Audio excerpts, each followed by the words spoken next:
December 1973, shorthand Tamil senior grade. Get ready for the dictation. 10 seconds. 5 seconds. Start. தலைவர் அவர்களே, இந்த பேரவையில் தமிழ்நாட்டின் முதலமைச்சர் அவர்கள் சமர்ப்பித்துள்ள வரவு செலவு திட்டத்தை பல சிறந்த அம்சங்களை கொண்டதாக நான் பார்க்கிறேன். புதிய அரசாங்கம் பொறுப்பேற்ற பிறகு அதன் முழு ஆற்றலோடு தயாரிக்கப்பட்ட முதல் திட்டமாக இதனை கருத வேண்டி இருப்பதால் இதை குறித்து நாம் நன்கு ஆராய்வது அவசியமாகிறது. இந்த திட்டம் பற்றாக்குறை திட்டம் அல்ல. புது வரி போட்டும் பற்றாக்குறை திட்டம் வகுக்கலாம். என்னை பொறுத்தவரை வரியே விதிக்காததை உயர்வு என்றோ சிறப்பு என்றோ நான் கருதவில்லை. அபிவிருத்திக்கு தேவைப்படுகின்ற பணங்களுக்காக வரிகள் போடுவது அவசியமே. எனினும் யாருக்கு வரிகள் போடுவது என்ற பிரச்சனைதான் இங்கே முக்கியம். அதை சொல்ல வேண்டிய நிலையை முன்னிட்டுத்தான் மாநில அரசாங்கம், மத்திய அரசாங்கம் ஆகியவற்றிற்கிடையே உள்ள பொருளாதார தொடர்பு இந்த நிதிநிலை அறிக்கையில் மிகவும் விமர்சிக்கப்பட்டிருக்கிறது. மாநில அரசாங்கம், மத்திய அரசாங்கம் ஆகியவற்றுக்குள்ள பொருளாதார நிலைமை, வரிவிதிப்பு அதிகாரம், வரி பங்கீடு ஆகியவற்றை பற்றியெல்லாம் முதலமைச்சர் அவர்கள் விமர்சித்திருக்கிறார்கள்.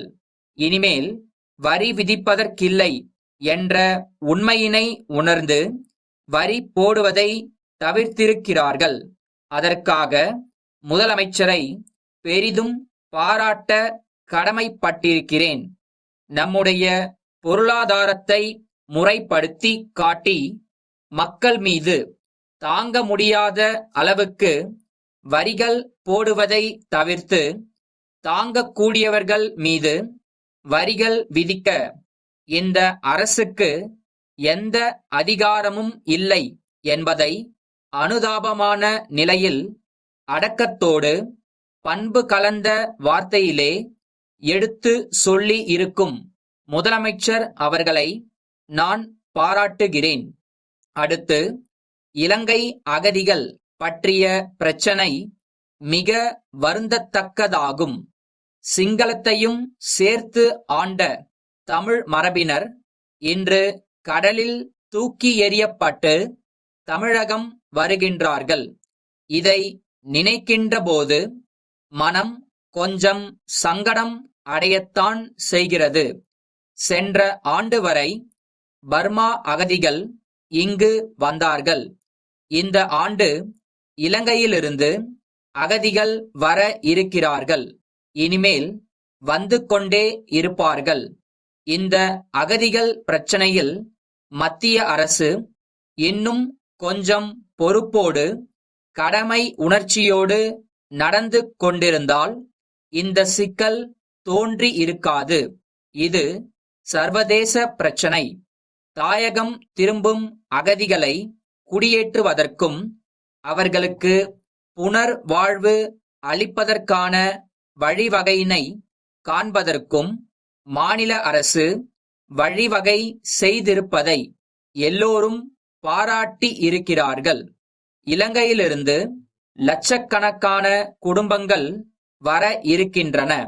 ஏற்கனவே பர்மா அகதிகள் பற்றிய அனுபவம் நமக்கு இருக்கிறது. அவர்களுக்கு சரிவர நிவாரணம் ஏற்படவில்லை. இதற்கென தனி அதிகாரி ஒருவரை நியமிக்க வேண்டும்.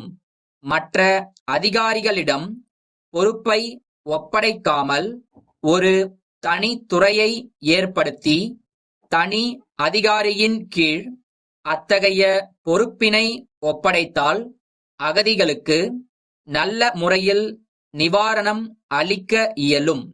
திருநெல்வேலி வாணி பதிப்பகத்திற்கு அன்புடையீர்.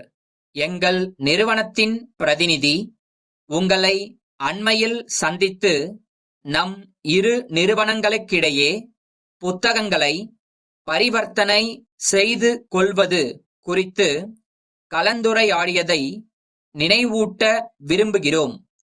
தங்களுடைய கருத்தை நாங்கள் தீவிரமாக பரிசீலனை செய்து பார்த்ததில் உங்கள் விஞ்ஞான தொழில்நுட்ப புத்தகங்களெல்லாம் சற்று விலை கூடுதலாகவும் எங்களுடைய புத்தகங்களின் விலை குறைவாகவும் நிர்ணயிக்கப்பட்டு இருப்பதை காணலாம்.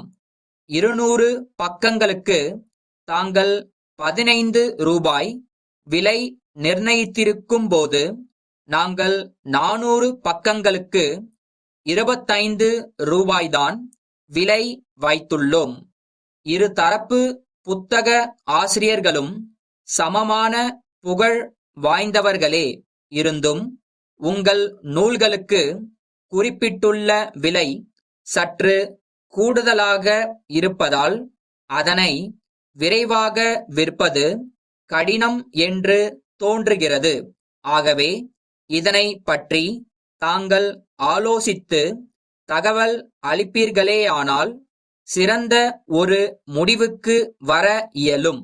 எங்கள் பட்டியலில் கண்டுள்ள சமூக நூல், வணிகம், தொழில்நுட்பம் ஆகிய துறைகளுக்குரிய புத்தகங்களையும் கவனிக்க வேண்டுகிறோம்.